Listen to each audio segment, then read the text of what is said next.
मित्रांनो, पहिल्यांदा सुरुवात करा आणि संविधानाचं ऋण मान्य करा. ती सवय लावून घ्या. हे कायद्याचं पुस्तक नव्हे. कोणीही बसून कायद्याचं पुस्तक म्हणून जर याचा विचार करायला लागलात तर अतिशय दुःखद ती बाब आहे असं समजा. मध्यंतरी एका दिवशी काही वेळा चुका होतात, तशा माझ्याही हातून एक चूक झाली.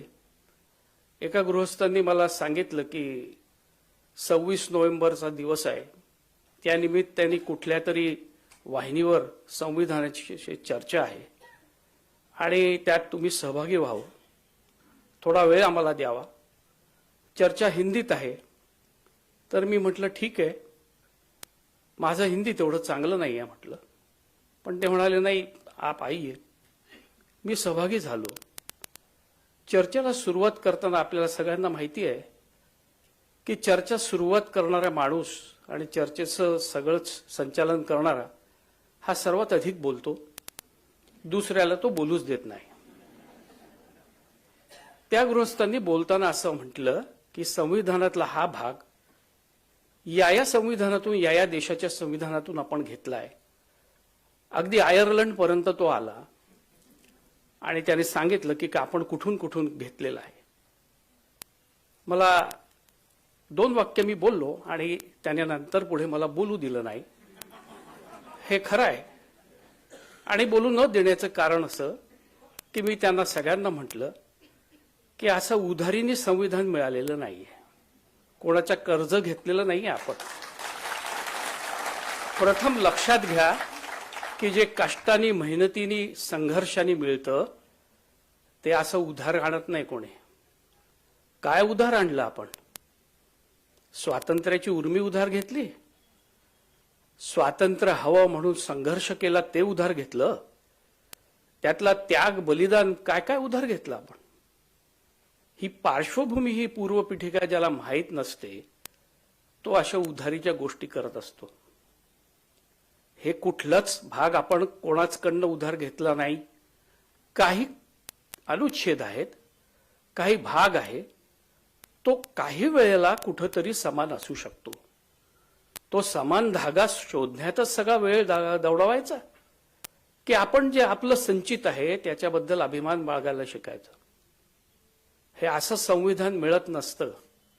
मित्रांनो, या ह्याच्यामुळे माझं तुम्हालाच धन्यवाद दिले पाहिजेत, कारण थोडंसं वाचन झालं आणि ते वाचन मला हे दाखवून गेलं की सुरुवात आपली 1909 पासून झाली होती.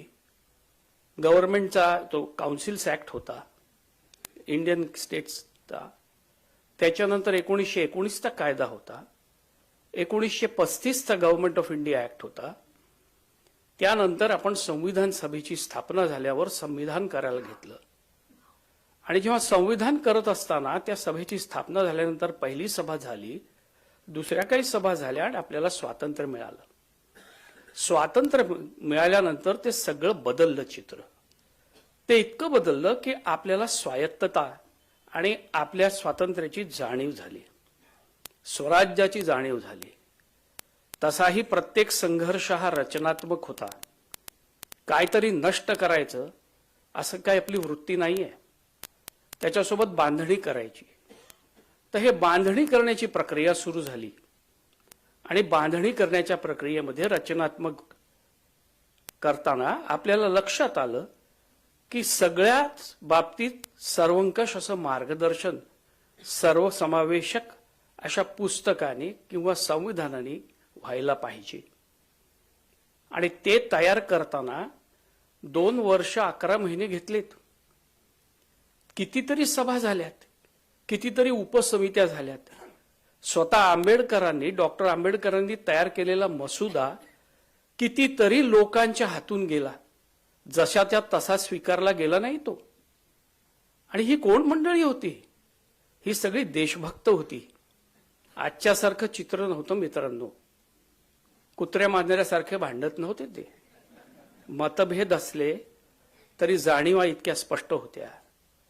आपण कोण आहोत, आपल्या काय मर्यादा आहेत आणि आपल्याला काय करायचं ह्याचं नेमकं माहिती होतं सगळं. या मंडळींना सेवा करायची होती.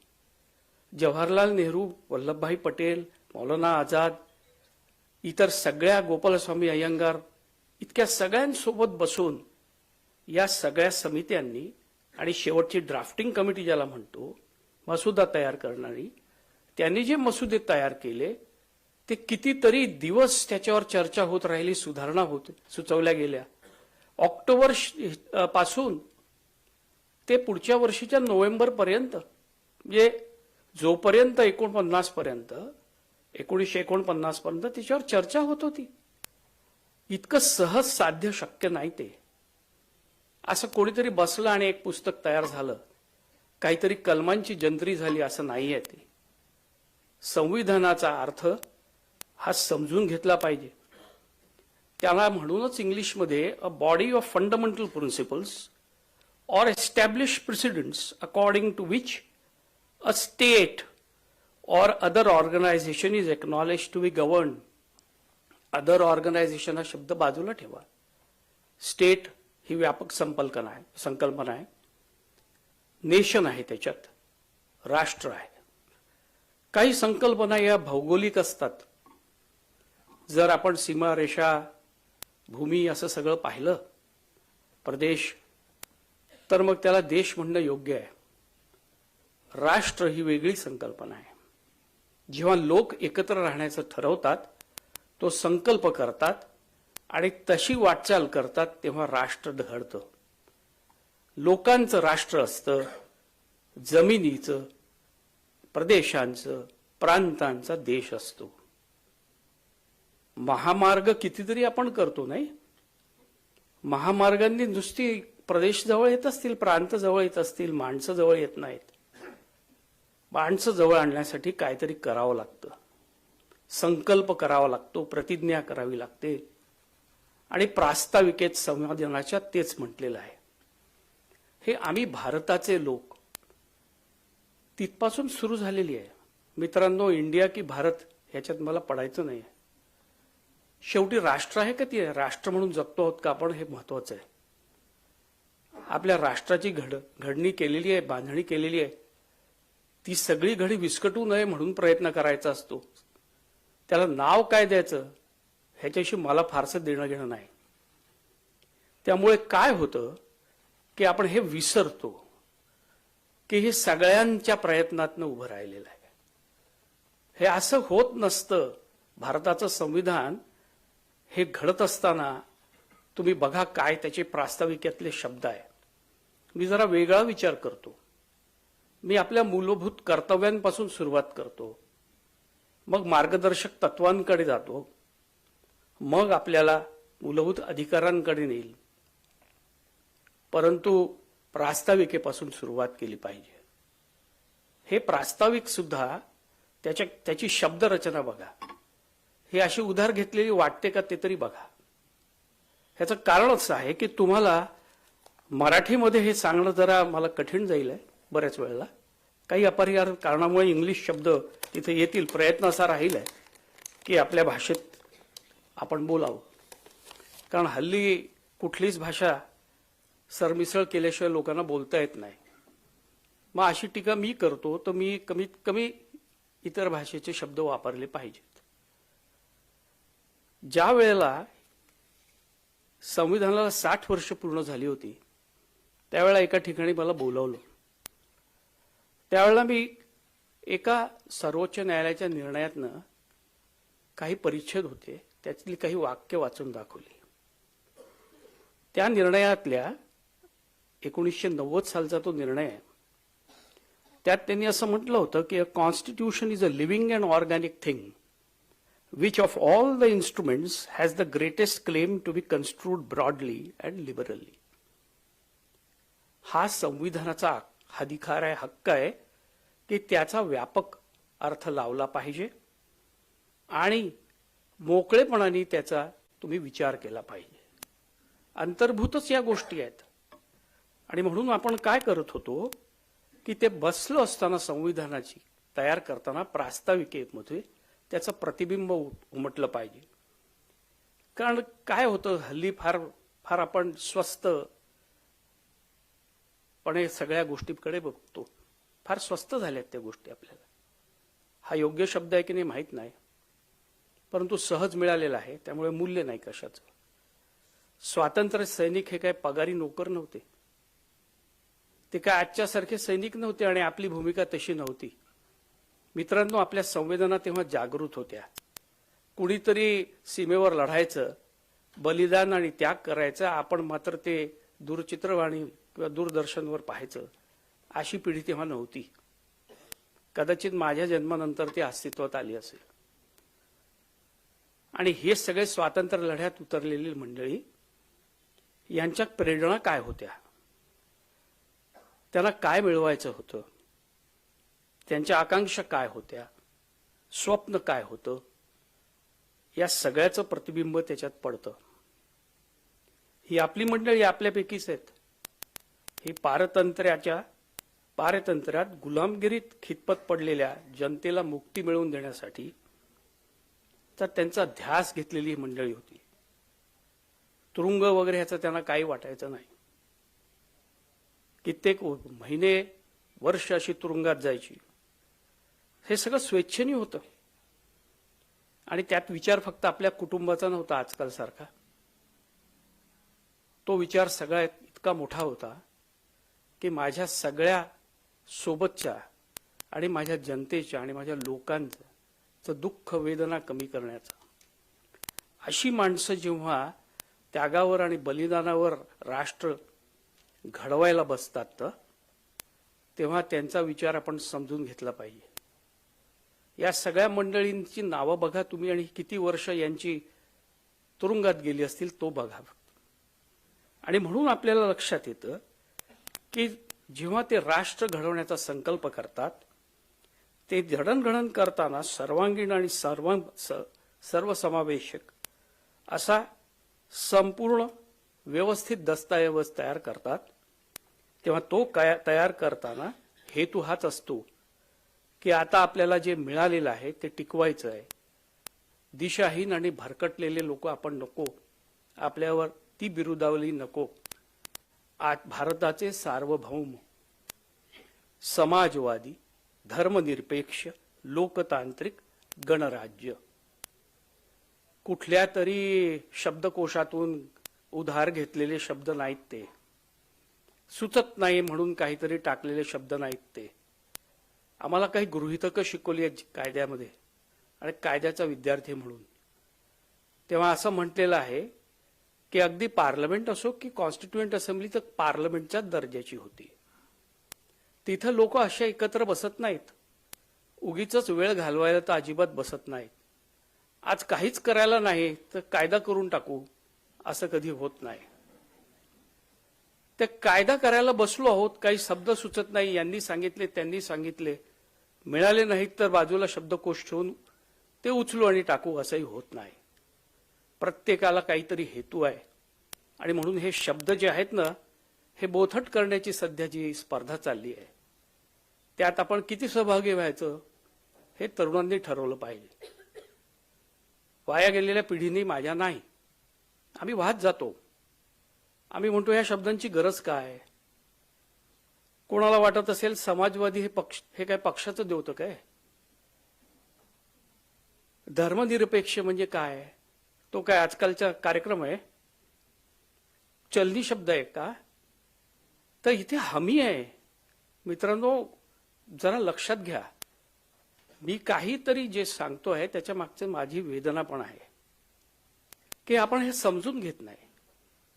हे नुसते बापुडे शब्द नाहीत, हे काहीतरी त्यांच्या मागची भूमिका होती आणि ते आलेले आहेत तसे.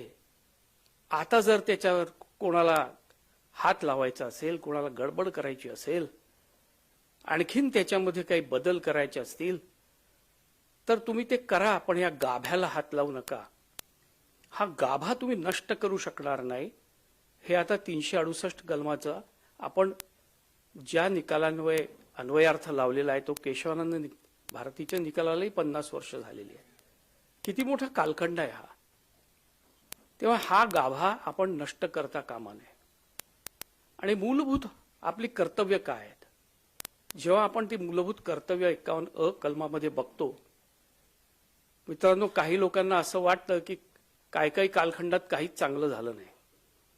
3 जानेवारी 1976 या दिवशी आणीबाणी होती, आणीबाणी सुरू होती, पण मूलभूत कर्तव्यांचा समावेश झाला संविधानात.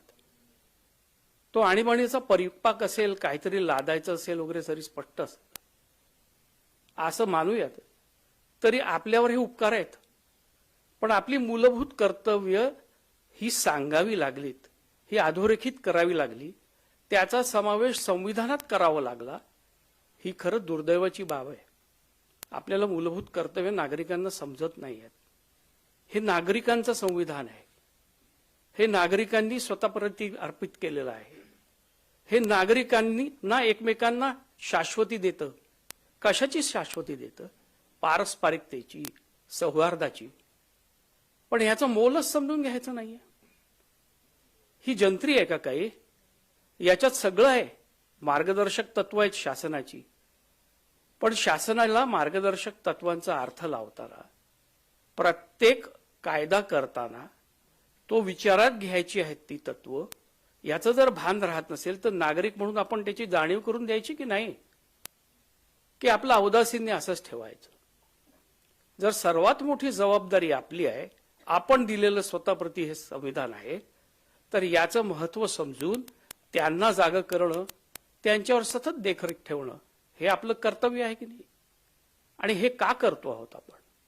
हे आपण स्वातंत्र्य चळवळी, स्वातंत्र्य आपल्याला मिळवून देणाऱ्या आपल्या सैनिकांना, त्यांनी रुजू केलेल्या मूल्यांना आपण आदर दर्शवतो आहे.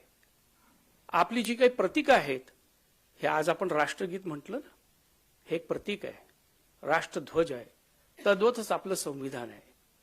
याचा आपण आदर करायला शिकलं पाहिजे, पण हे सांगावं लागतं कर्तव्यात. दुर्दैवानं काय होत आहे ना, हे सगळ्या वाचनाच्या कार्यक्रमात वगैरे मी सध्या जातो, ते अभयोग फार कामात असतात. कधी कधी मला काम नसतं, मग मी लोकांना सांगतो मी येतो, पण बऱ्यापैकी खोड्या करायलाही आवडतात.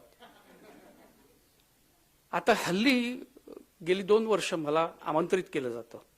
कधी केंद्र सरकारचे कुठले विभाग असतात, कधी ते रेल्वे असेल, कधी ते कस्टम्स असेल. तर मी त्यांना प्रश्न विचारतो, अहो हा कुठला आठवडा आहे? तर म्हणाले व्हिजिलन्स वीक. अच्छा, म्हटलं व्हिजिलंट फक्त या आठवड्यातच राहायचं असतं का? बाकी वेळेला व्हिजिलंट नसेल तर चालतं. भ्रष्टाचार करणार नाही याची प्रतिज्ञा फक्त याच आठवड्यात घ्यायची असते. भ्रष्टाचार प्रतिबंधक कायदा फक्त याच आठवड्यात उघडायचा असतो. बाकी वेळेला तो उघडायची गरज नाही. किती उपचार आहे! अरे कशाला हा देखावा करता? आता हा संविधानाचं वाचन किती मोठं उपचार. कोण कोण संविधानाचं वाचन करतो हो? जे पायदळी तुडवणार असतात ते सुद्धा वाचन करतात. ज्याला त्याची किंमत नाही तेही वाचन करतात. आणि उपचार म्हणून जोरजोरात, जणू काही प्रास्ताविक, म्हणजे आज मी प्रतिज्ञा करतोय आणि ती जणू उद्या पाळणार आहे उद्यापासून. तेव्हा या अशा उपचारात आपण भाग घेणं म्हणजे किती अपमान असतो. आणि म्हणून हे सांगावं लागतं. हे मूलभूत हक्क, आपले अधिकार मिळालेले आहेत, हे असेच मिळत नाहीत. त्याच्यावर निर्बंध का घातले गेले? कारण आपण जबाबदार नाही. आणि जबाबदार नाही हे आपण वारंवार सिद्ध केलेलं आहे. दररोज सिद्ध करतो आहोत. हे आपल्याला मिळालेलं आहे, आपण लायक आहोत का ह्याच्या? आता येता येता मी वाचत होतो की सुधारणा तरी किती आमूलाग्र, काहीच नष्ट न करता गाभा कोणाकोणाला दर्जा दिलेला आहे बघा. संविधानिक दर्जा आता सहकारी सोसायट्यांना पण दिलेला आहे. सहकारी सोसायट्यांना संवैधानिक दर्जा. आपण साधी आपल्या घराची जी सोसायटी आहे ना, त्याच्यामध्ये बसल्यानंतर त्याच्या सभेला मला लक्षात येतं की आपण खरोखर लायकीचे आहोत का या दर्जाचे. ग्रामपंचायतींना दिला, महानगरपालिकेला दिला, पंचायती राज आणलं, कोणाकोणाला संविधानिक दर्जा दिला. आपण कशाच्या बरोबर आणून ठेवलं. संसदेच्या अगदी सगळ्या विधिमंडळांच्या जवळपास आणून ठेवलं. काही वेळेला इतरांना आपण न्यायिक अधिकार दिले आणि त्यांना न्याय यंत्रणेच्या जवळ आणून ठेवलं. या सगळ्यांना हा विचार करावासा वाटत नाही की खरोखर आपला दर्जा आहे का? तो आपण गाठू शकतो तो दर्जा? आपल्यात ती क्षमता आहे? म्हणून मी प्रायश्चित्त म्हणतो. आणि हे उपचार आता बंद करायला हवेत. ही व्याख्यानमाला असेल पण नावापुरती नका ठेवू, कारण नाही तर हाही एक उपचार होईल. कोणीतरी येईल आणि इथे संविधानावर बोलेल आणि विद्यार्थी मित्रांना जवळ करेल आणि बाजूला बसून त्यांनाही संविधानाचा एखादं आपण वर्ग घेतो असं वाटेल. ही भूमिका घेतली तर कुठंच आपण पुढे जाऊ शकणार नाही. आणि संविधानाच्या बाबतीत तर अजिबातच होणार नाही. त्याच्यावर अन्याय करणं ताबडतोब थांबवलं पाहिजे. त्याचा विचार सुरू करा, त्याचं वाचन आणि विचार, आणि मग तुमचं चिंतन, आणि हे सगळं स्वतंत्र असलं पाहिजे. कोणीच कोणावर काही लादलेलं नाहीये. हे असं थोडीच होतं. आपले प्रतिनिधी जेव्हा हे सगळं करायला बसतात तेव्हा आपण त्यांना ते अधिकार देतो. अधिकार देताना जर आपल्या लक्षात आलं की अधिकाराची मर्यादा सुद्धा काय होती ती ओलांडली आहे, तर त्यांनी केलेला मसुदा जो कायदा होतो त्याला आपण आव्हान देऊ शकतो. आणि ते आव्हान देण्यासाठी आपल्याला वेगवेगळी कारणं उपलब्ध आहेत. तेही सगळं संविधानात आहे. जर कार्यपालिका काम करत नसेल तर त्यांना सुद्धा वठणीवर आणण्याचं काम आहे. हे सगळं जेव्हा आपण बघतो तेव्हा आपल्याला लक्षात घेतले पाहिजे. 2 गोष्टी मी आपल्याला सांगतो. आपण अधिकारांची खूप खूप गप्पा मारतो, कर्तव्यांचं कमी जाणीव ठेवत आपण अधिकारांबद्दल जास्त बोलतो. पण अधिकार काय असतात, ते मूलभूत का आहेत, ते व्यक्तीची प्रतिष्ठा आणि राष्ट्राची एकता आणि एकात्मतेसाठी आवश्यक कसे आहेत, हे जर आपल्याला लक्षात आलं तर फार मोठी सेवा होईल ती माझ्या हातून. कारण जे मूलभूत अधिकार आहेत ते कलम 12 पासून सुरू होतात.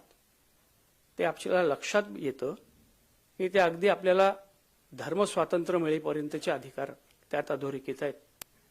ते मूलभूत का आहेत? कारण का आपल्याला समजलं पाहिजे की पाया काय आहे. समता, समानता, एकता, एकात्मता, सार्वभौम, धर्मनिरपेक्ष असं हे राष्ट्र. त्यामुळे त्याची जडणघडण तशी राहावी म्हणून आपल्या अधिकारांवर मर्यादा येतात आणि ते सार्वजनिक हितामध्ये असतं. हे आपण लक्षात ठेवलं पाहिजे. कोणी कोणी कितीतरी संवेदनशील विषयाबद्दल काही बोलतं आणि सरळ म्हणतं हा आमचा अधिकार आहे. हा अधिकार कसा असतो? ज्याच्याबद्दल शासनाला मुभा दिलेली आहे आणि काही करताना तुमचं कल्याण हो असं म्हणून काही घटकांना जर समान दर्जा देण्यासाठी मदत करणं, सहाय्य करणं, हे जर शासनाला मुभा दिलेली आहे तो तुमचा मूलभूत अधिकार कसा झाला? कुठला मूलभूत अधिकार झाला? जो समानतेला तुडवणारा असा तो तुमचा मूलभूत अधिकार कधी झाला? मूलभूत अधिकार समतेचा आहे, ती हमी आहे. कायद्यासमोर सगळे समान, कायद्याचे सर्वांना समान संरक्षण, ही कलम 14ची अनुच्छेद 14ची भाषा आहे. तीच 15 मध्ये आहे, तीच 16 मध्ये आहे. काही मुभा दिलेली आहे त्याच्यात. कोणासाठी मुभा दिलेली आहे मला काही दिवस कधीच कळत नव्हतं, पण मला एका ठिकाणी वाचल्यावर लक्षात आलं की फार सुंदर आहे. ते विवेचनच फार सुंदर आहे. काहींची सुरुवात जीवनाची ही इतकी वाईट होते आणि ते गरिबी, मागासलेपण जे 5वीला पुजलंय असं म्हणतो आपण, गावाकुसाबाहेर आयुष्य ज्यांचं घाललेलं, त्या मंडळींना संधी कुठली द्यायची? दर्जाची आणि संधीची समानता म्हणजे काय? ती सुरुवात अशा समान पातळीवर झाली पाहिजे. ज्याला दूधच मिळालं नाहीये कधी, त्याला प्रथम दूध द्या. माझ्यासारखा माणूस ज्याला नुसतं दूध नाही मिळत तर जो थोडासा भाग्यवान आहे, तो साय पण खातो, त्याला मग तो माणूस त्याच दर्जावर आणा, त्याच पातळीवर आणा. तो जेव्हा दूध व्यवस्थित पिऊ लागेल, त्याला साय चाखता येईल, त्यावेळेला मग त्याला बाहेर काढा आणि दुसऱ्याला ज्याला तेही मिळालेलं नाही दूध सुद्धा, त्याच्यापासून परत सुरुवात करा. किती सुंदर शब्द आहे क्रीमी लेअर. काय आहे क्रीमी लेअर? शेवटी दुधावरची साय. आपण सगळे लहानपणी दुधावरची सायच असतो. अगदी ती गरीब आई असेल तरी तिच्या आई वडिलांच्या दुधाची सायच आहात. पण तिला बिचारीला दूधच द्यायला तुम्हाला जर तिच्याजवळ उत्पन्न नसेल, ती साधनं नसतील, तर सुरुवात कशी समान होणार? ही ती मुभा आहे. सुरुवात समान करायची, दर्जा समान करण्याची, पातळीवर एका आणण्याची. तो कोणाचा मूलभूत अधिकार होत नसतो. तो असा हिसकवायचा नसतो, मागायचा नसतो. तो मिळतो. तो मिळाला तर त्याला उपभोग म्हणत नाही आपण. बाकीच्यांनी त्याला त्यांच्यासाठी केलेला त्याग नाही म्हणत आपण. आपल्या संविधानाचं जे काही स्वप्न आहे, जी आपली आकांक्षा आहे, जो आपला हेतू आहे, ते सफल करण्यामागचे एक पाऊल समजतो. परंतु हल्ली फार विचित्र झालेलं आहे. दुसरं आपलं अभिव्यक्ती, विचार आणि अभिव्यक्ती स्वातंत्र्य. आणि मला गंमत वाटते आपला प्रवास कसा आहे बघा. एक सध्या सिनेमा सुरू आहे ना, मला माहित नाही, मी सिनेमा पाहत नाही, पण तो सिनेमा सुरू असताना त्या सिनेमाचं नाव पाहून मला काही सुचलं. थोडंसं काहीतरी खोलात वाचन केलं तेव्हा लक्षात आलं की या माणसाला आपण जिवंत कसं ठेवलं हो. आजच्या जमान्यात असतं तर आपण त्याला जिवंत ठेवलं नसतं. सॅम बहादूर माणेकशॉ या माणसाचं नाव ऐकलं असेल आपण. तरुण पिढीने तर ऐकलंच असेल. कुठला त्यांच्या जीवनावरचा सध्याचा चित्रपट चाललाय म्हणे. या गृहस्थांनी एक दिवशी काय केलं, सगळ्यातनं निवृत्त झाली. निवृत्ती पत्करल्यानंतर वाटेल ते काही करायला मुभा असते का? पण हल्ली आमच्यासारख्यांचा तो समज आहे. मनाला येईल ते बोलणं, तोंडाला येईल ते लावली जीप त्यांनी. आणि त्यांनी एक मुलाखत दिली. 73 सालची गोष्ट आहे. त्यांनी एक मुलाखत दिली आणि ते म्हणाले की मी जर जिन्नांचा प्रस्ताव स्वीकारला असता तर मी पाकिस्तानी सैन्यात गेलो असतो, मग तिथं फील्ड मार्शल झालो असतो आणि तुम्हाला युद्धात हरवलं असतं. नशीब समजा की मी तुमच्याकडे राहिलो. केवढा राग, संताप त्याही काळात त्यांच्या या उद्गारांवर झाला. आणि शहाणी माणसं कशी असतात याचं दर्शन बघा. संसदेमध्ये त्याचं प्रतिबिंब पडलं. सगळेजण म्हणाले बाहेर मोर्चे, निषेध सगळं चाललेलं आहे, संसदेनेही प्रस्ताव पारित करावा. तेव्हा बाबू जगजीवनराम उठले. त्यांनी सांगितलं स्वतंत्र भारताचा स्वतंत्र नागरिक आहे तो. त्याच्या विचार आणि अभिव्यक्ती स्वातंत्र्याचा किती अधिक्षेप आणि संकोच आपण करायचा? त्याला ते शोभत नाही. त्यांनी त्याच्याकडनं ती अपेक्षा नव्हती. एवढं फार तर समजून घ्या. तुमच्या भावना मी त्यांच्यापर्यंत पोहोचेन, पण मी असला कुठलाही प्रस्ताव मांडणार नाही. संसदेने त्या माणसाचा निषेध केला नाही. पण आपला प्रवास आज कुठं चाललाय? अनेक वर्षापूर्वी एक सिनेमा होता, त्याच्यात कवी इंदिवरांनी काही शब्द लिहिले होते. खरं तर ते प्रेमी आपल्या प्रेमिकेसाठी म्हणतो, पण कधी कधी असे शब्द चपखल लागू होतात. इंदिवरांचं मला अनेक वेळा खूप कौतुक वाटतं. त्यांनी काही शब्द गाण्यात लिहिलेत आणि ते सगळीकडे चपखल लागू असतात. आजही होतात. परवा एका ठिकाणी मी उल्लेख केला की त्यांनी एका गाण्यात शब्द लिहिले आणि ते फार समयोचित आणि असे वाटले मला त्यावेळेलाही, आजही वाटतात की तनसे तो आजाद हुए हम, मन से गई न गुलामी. अंग्रेजी भाषा, अंग्रेजी भेष को देते अब तक सलामी. छोड़ के अपना रंग, लेके औरों का ढंग, चलन हमारा से टूटा, दिल सच्चा और चेहरा झूठा. आता हे बघा तुम्ही, त्यांनी हे नंतरचे शब्द लिहिले. ते प्रेमी आपल्या प्रेमिकेला म्हणतो, जो तुमको हो पसंद वही बात कहेंगे, तुम दिन को अगर रात कहो तो हम रात कहेंगे. आज आपण विचार आणि आपलं अभिव्यक्ती स्वातंत्र्य इथे आणून ठेवू. कोणाला तरी वाटलं की हा दिवस नाही रे बाबा, ही रात्र आहे, तर म्हणायचं. तुम्ही मग विचार आणि अभिव्यक्ती स्वातंत्र्याचा जयघोष केला आहे. तोच खरं, तेच खरं. तुम्हाला त्याचा अर्थ समजलाय बरोबर. बाकी धर्माधिकाऱ्यांसारखी मंडळी तुमची दिशाभूल करतात. विचार आणि अभिव्यक्ती स्वातंत्र्य सुद्धा आपण समजून घेतलं पाहिजे. हल्ली सगळं जे चाललं आहे ते पातळी सोडून चाललंय. तो परवाना तुम्हाला घेता येणार नाही. साधी सोपी व्याख्या आम्हाला शिकवली, तुमचा हात हलवण्याचा अधिकार दुसऱ्याच्या नाकाचा शेंडा जिथे सुरू होतो तिथे संपतो, तिथे तो संपला पाहिजे. असं विचार आणि अभिव्यक्ती स्वातंत्र्य आहे. तसंच आपलं जगण्याचं स्वातंत्र्य आहे. ते जगण्याचं स्वातंत्र्याचं सुद्धा मोल हल्ली राहिलं नाही. ते काय जिवंत राहण्याचं आहे का? जिवंत राहणं तर पशुलाही आहे शक्य. तुम्हाला माणसाचं जीवन म्हणून तुम्हाला जगण्याचं स्वातंत्र्य, आणि ते जगण्याच्या स्वातंत्र्यात अंतर्भूत काय काय केलेलं आहे, ते जगणं अर्थपूर्ण करणारं, परिपूर्ण करणारं सगळं काही सर्वोच्च न्यायालयाने त्याच्यात वाचलंय.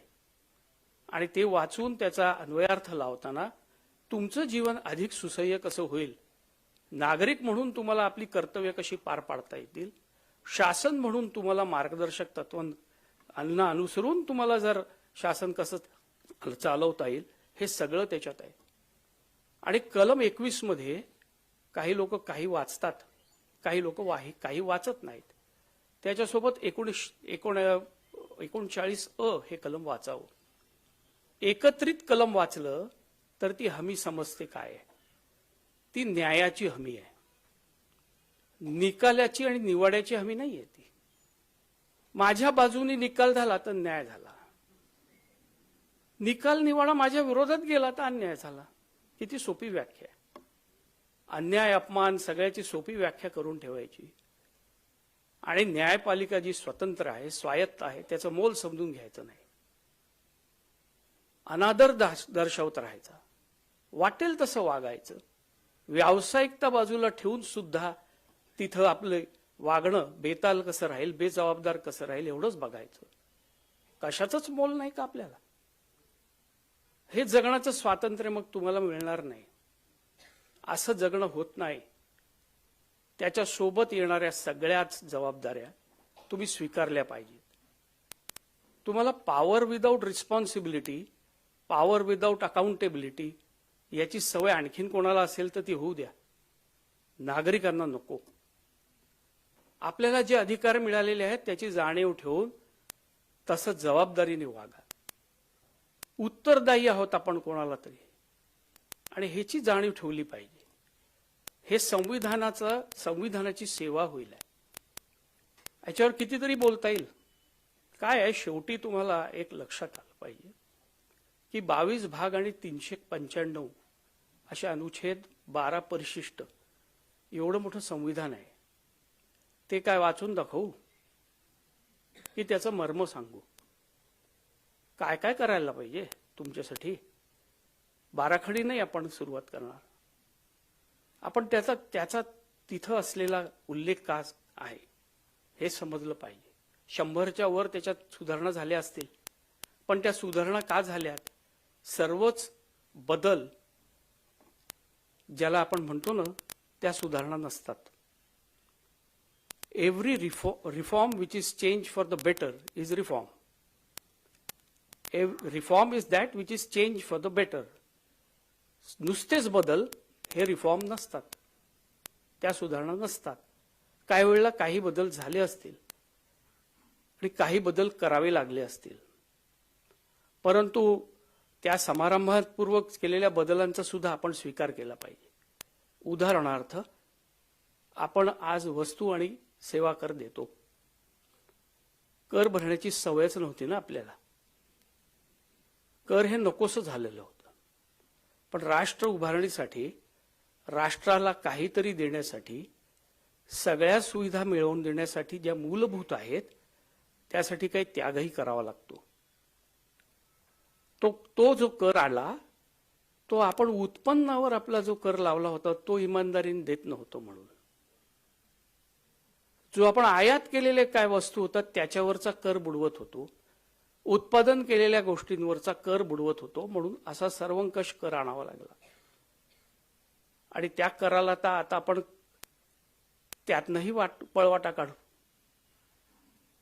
बिल नको देऊ रे बाबा, का जीएसटी भरावा लागेल तो म्हणतो. अरे पण तू बिल का नाही घेत? तू वस्तूची किंमत देतोय, त्या वस्तूच्या किमतीमध्ये कराचा समावेश आहे, कराच्या रकमेचा समावेश आहे. कराची रक्कम तू दिलेली आहेस, तो त्याचा भरणा करणार नाहीये, त्या लबाड व्यापाऱ्याला तू मदत करणार आहेस बिल न घेऊन. हे असं का आपण वागतो? हे सगळं जे आहे हे कशाचं द्योतक आहे? हे आपण संविधानाला प्रमाणे संविधानाला अभिप्रेत असलेली आपली वागणूक नाहीये. ती आपल्याला प्रथम सुधारावी लागेल आणि ती अशा उपक्रमातनं आपल्याला सुचली पाहिजे. आपल्याला सुधारण्याची सुद्धा प्रेरणा मिळाली पाहिजे आणि मग जबाबदाऱ्या कळल्या पाहिजेत. प्रत्येकाप्रती आपली जबाबदारी आहे. आपण बघितलं असेल की आपल्यापैकीच लोक आज आपले शासक असतात, आपल्यावर शासन करतात, आपण निवडून देतो, परंतु आपण मतदान करत नाही, मतदार म्हणून नोंदणी करत नाही, नोंदणी केली असेल तर मतदानाला जात नाही. हे सगळी कृत्य आपल्या हातून घडतात आणि तरी नावं ठेवायला आपण मोकळे असतो. जबाबदारी आपली पार पाडत नाही. अशा नागरिकांना कितीही चांगलं संविधान मिळालं तरी त्यांचं भलं होणार नाही, हे नक्की आहे. तेव्हा आपला 140 कोटींचा देश, आपला लोकसंख्या इतकी, जे शक्य आहे ते सगळं काही मिळालेलं आहे. आणखीन हवं असेल तर मात्र त्याच्यासाठी काही करायची तयारी पाहिजे, ती मेहनत करायची तयारी हवी. हे जर सुधारायचं असेल तर कुठल्या ह्याच्यात दोष नसतात, दोष नसतील असं काहीच नसतं. तयार होतं तेव्हाच परिपूर्ण असतं असं काहीच नसतं. संसदीय लोकशाही, अंतर्गत लोकशाही, सगळ्याचा हल्ली फार ऱ्हास होतोय लोक म्हणतात. हो, बरोबर आहे, आपला ऱ्हास झालाय ना. आपला ऱ्हास झाला तर आपल्याला अशीच मंडळी मिळणार. तेव्हा संविधानाचा दोष आणि संविधानातील दोष दाखवू नका. कायद्यावर बोट ठेवून कायद्यातले दोष काढू नका. शब्दांवर बोट ठेवू नका. हे मर्म समजण्याची प्रक्रिया आहे, ह्याची सुरुवात झाली पाहिजे. मला वाटतं की आज आपण जे जमलो आहोत आणि आपण सगळ्यांनी जो काही एकत्रित विचार केला, विचार नेहमी करायचा. विचार असा मी माझा विचार म्हणून ठेवणार नाही. विचार मांडला माझा की मग ते कुठेतरी माझं मत आहे आणि मग त्याच्याबद्दल मी आग्रही असं होतं. आपण एकत्रित विचार करा आणि ती विचार करायची सवय लावून घ्या. तेच मुळात संविधानाचा गाभा आहे. आपण सगळं शांतपणे ऐकून घेतलं, मला इथे बोलवलं, त्याबद्दल मी आपल्या सगळ्यांचा आभारी आहे. धन्यवाद.